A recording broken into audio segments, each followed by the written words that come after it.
بسم اللہ الرحمن الرحیم۔ السلام علیکم ویورز، کیسے ہیں آپ؟ امید کرتی ہوں خیریت سے ہوں گے۔ آج جس ٹاپک کے بارے میں ہم بات کریں گے وہ ہے قبر کا پہلا سوال۔ اللہ کی صفات میں سب سے زیادہ مشکل صفت کو ماننا سب سے زیادہ مشکل ہے جو اللہ کی صفت ہے۔ اللہ کی صفات میں وہ صفت جس کا یقین سب سے مشکل ہے انسان کے دل میں اترتا ہے، وہ اللہ کا رب ہونا۔ خالق کو کون کہے گا کہ میں نے چاند، سورج، ستارے بنائے؟ سب کچھ تو اللہ نے بنایا ہے۔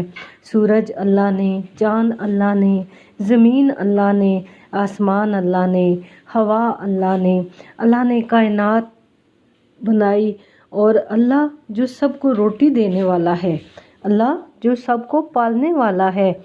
اب وہاں آ کے یقین ٹوٹتا ہے کہ اللہ کا رب ہونا۔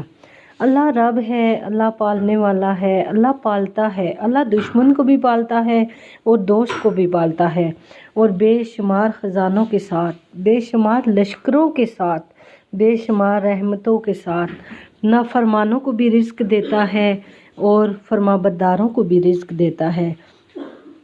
اور اللہ کے اس یقین کا یقین کرنا بڑا مشکل ہے، اور یہی قبر کا پہلا سوال ہے کہ من ربو کا۔ یہ سوال نہیں ہے کہ عائشہ مسجد میں کس کو سجدہ کرتے تھے لوگ، کون کہے گا کہ میں پتھروں کو کرتا تھا۔ پوری زندگی نماز نہ پڑھنے والا بھی کہتا ہے کہ سجدہ اللہ کو ہے۔ جس نے زندگی بھر میں ایک سجدہ بھی نہیں دیا، کبھی عید بھی نہیں پڑھی، اس سے بھی جا کر پوچھو تو وہ بھی کہے گا سجدہ تو اللہ کے لیے ہے، اور روٹی دینے والا کون ہے اور رازق کون ہے؟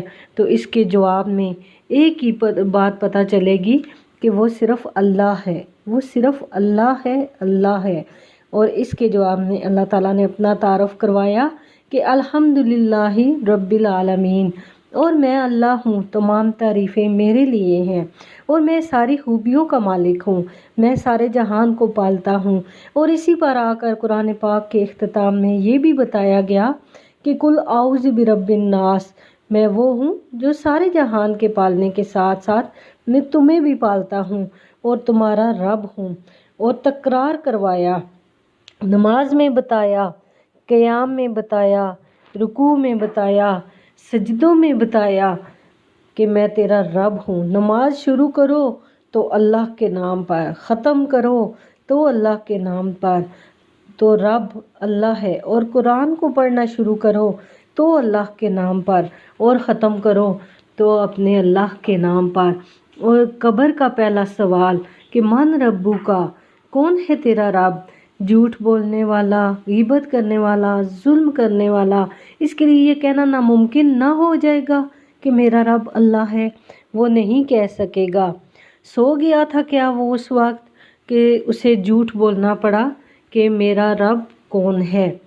تمہارے مسئلے کے سارے حل کے لیے تو تمہاری شاہ رگ سے بھی زیادہ تیرا رب قریب ہے۔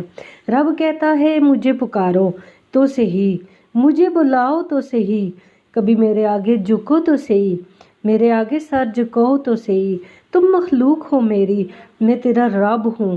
وہ اکیلا پوری دنیا کو پالنے والا ہے، جو ایک مچھر کو بھی پالتا ہے، ایک مکھی کو بھی پالتا ہے، اور رات کو اڑنے والے، چلنے والے الو کو بھی پالتا ہے، اور ہر انسان کو پالنے والا ہے۔ شیروں کو، ہاتھیوں کو وہ کھلاتا ہے، بھیڑیوں کو وہ کھلاتا ہے، مچھلیوں کو وہ کھلاتا ہے۔ وہ ہمارا رب کتنا رحیم و کریم، کتنا عظیم رب ہے، جو پوری دنیا کی مخلوق کو اس کے مطابق رزق دیتا ہے۔ موسیٰ کو حکم ہوا چلو فرعون کی طرف، تو آپ کو بیوی بچوں کا خیال آیا، راستے میں ایک پتھر آیا، تو آپ کو حکم ہوا کہ موسیٰ اس پتھر پر اپنے عصا کو مارا۔ حضرت موسیٰ نے اس پتھر پر اپنے عصا کو مارا تو وہ پتھر شک ہوا اور اس میں سے ایک تہ نکلی، اور اس پر بھی حکم ہوا کہ موسیٰ دوبارہ اس پتھر پر اپنی عصا مارو۔ تو موسیٰ علیہ السلام نے دوبارہ تہ ماری، اس سے ایک اور تہ نکلی۔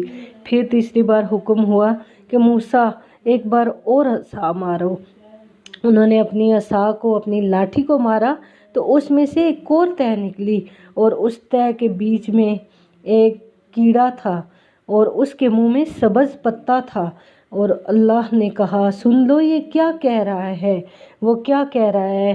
تو حضرت موسیٰ علیہ السلام نے جب اس کیڑے کے منہ کے ساتھ اپنے کان لگائے تو وہ کہہ رہا تھا سبحان من جرانی، کیا تو پاک ذات ہے جو مجھے ہر وقت دیکھتا ہے، جو میری جگہ کو جانتا ہے، میں کہاں بیٹھا ہوں، جو مجھے رزق دیتا ہے، وہ مجھے بھولا ہوا نہیں ہے۔